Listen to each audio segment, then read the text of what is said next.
So the work I chose to analyze is Alexander Calder's trapeze performance. This piece was finished in 1930, and it's pen and ink as well as colored crayon on paper. Alexander Calder was an American artist. He was born in 1898, and both of his parents were artists as well. When he was 8 years old, his parents gave him little toys and gadgets, and he would tinker, and this kind of led him to his work in collaging and just more arts and crafts style of art. He later on got a college degree in mechanical engineering, but he was unsatisfied with that line of work, and he actually ended up going to art school in New York. He became a newspaper illustrator then. So Calder took the job at the National Police Gazette and was assigned to do sketches of a circus for 2 weeks. This began his fascination with the theme of circus performers and acts. Now, at this point in Calder's life, he's already working on paintings and illustrations, as well as some sculpture work. I'm finding all this information on his biography. You can find on calder.org / biography, or go through the tabs. Calder doing these sketches for the circus is really one of the most important things, I think, that shaped what he would be doing in the future artistically. So now I'm going to discuss Alexander Calder's trapeze performance, as well as some other works he did that I think tie in really well to this piece. One thing aesthetically that I really enjoy about this piece and his work in general is his simplicity of line and shape. There's not a whole lot going on within the space, but there is a tremendous amount of depth to what he's portraying. So even though this piece was probably just a study, just something he did that related to his other works, you can see that within the simplicity there is a tremendous amount of thought and I guess skill towards what he was doing in terms of depth. Upon my research on Calder, I had come across an article by James Johnson Sweeney. Now, this was published by the Museum of Modern Art in 1943. So these two wire figures that Calder had created is really something he would be more known for than his works on paper. And if the trapeze performance was in fact a study for his other works and just something maybe he even did just for fun, you can see the correlation between his work right here and what was done stylistically to the third trapeze performer that is up in the right-hand quadrant of the trapeze performance. Now, going back to the trapeze performance, I wanted to just touch on some other aspects that I felt were really important to the composition of the whole piece itself, and to color specifically. So I'm looking at the background, and you can see that there are vertical strokes going from basically where the end of the ring would be to all the way up the canvas. It just extends. And I feel like this gives a really good sense of depth, of how it brings you into this big immersive space. And there's really very little color, but it really does show so much in terms of depth and overall feeling. And now that also translates down to the bottom where the ring is, because the stroke lines of the burnt sienna-ish reddish color is going horizontal in this kind of slightly curved motion, and it gives a sense of one, separation between the foreground and the background. Two, it puts you in this immersive space, and three, it really lets you sink into the actual drawing. Even though this is just a sketch, I mean, he's really thinking about depth and color and how the viewer perceives just the depth between even just the trapeze performers. Another important element in this work is the use of the golden mean, or at least I see the golden mean personally within the three acrobats, giving off this kind of circular shape without there really being a shape. And I also see that within the ropes up above too, as the ropes kind of give off these quadrants. It gives the shape of these quadrants that your eyes can follow, almost as if you're traveling from the right to the upper left, back over kind of to the middle to where the wire-ish figure, just the straight line drawing trapeze performer is.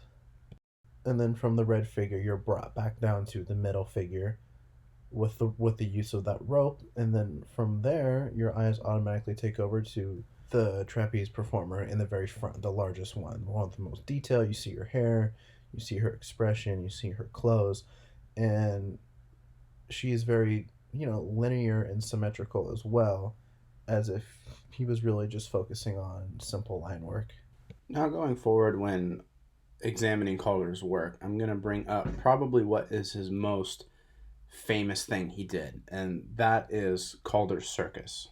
So, in 1926, Calder moved to Paris and he started working on basically a full on circus composed of figures that he created. Now, these figures moved, they completed stunts, and he put on full shows in his apartment.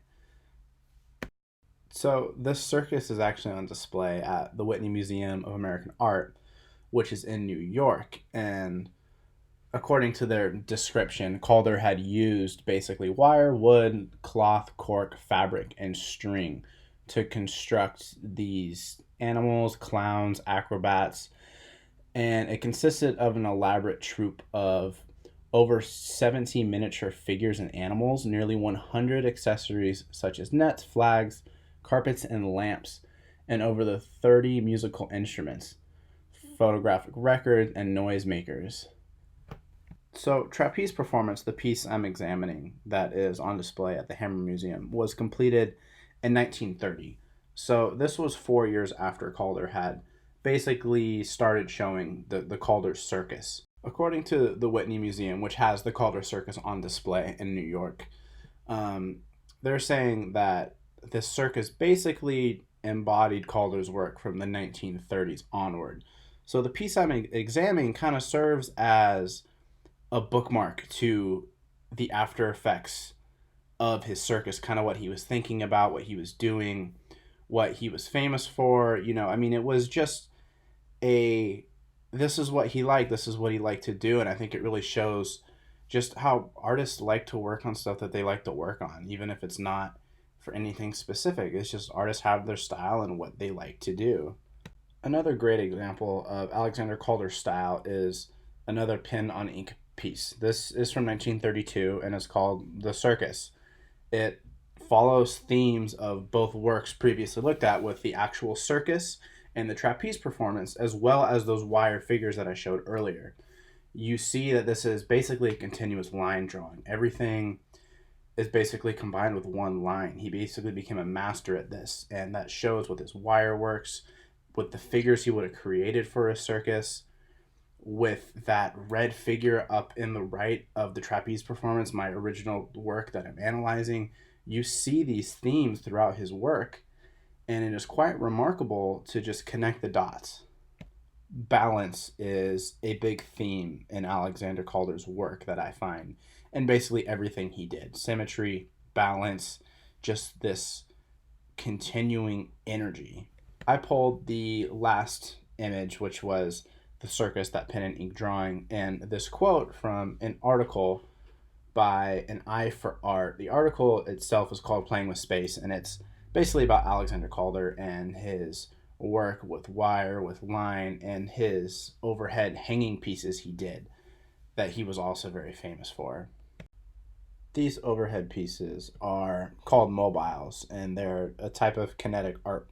The mobile pictured here, called Southern Cross, was completed in 1963, and this is 33 years after the trapeze performance was done. Now, if you look up to the right, you can see this sense of balance that you see with trapeze performers, especially on the right hand side of what we're looking at. It almost looks like a human figure. According to masterworksfineart.com, which is where I found this photo of Southern Cross, they're stating that his mobiles were spectacular for many reasons, which I feel we could all agree with, as these were some of the first examples of interactive sculpture art that work kinetically and have this very scientific approach. So, from all these examples, even though this is just a few of what Calder has done in his career, you can see the importance of line and shape throughout all his work, as well as balance.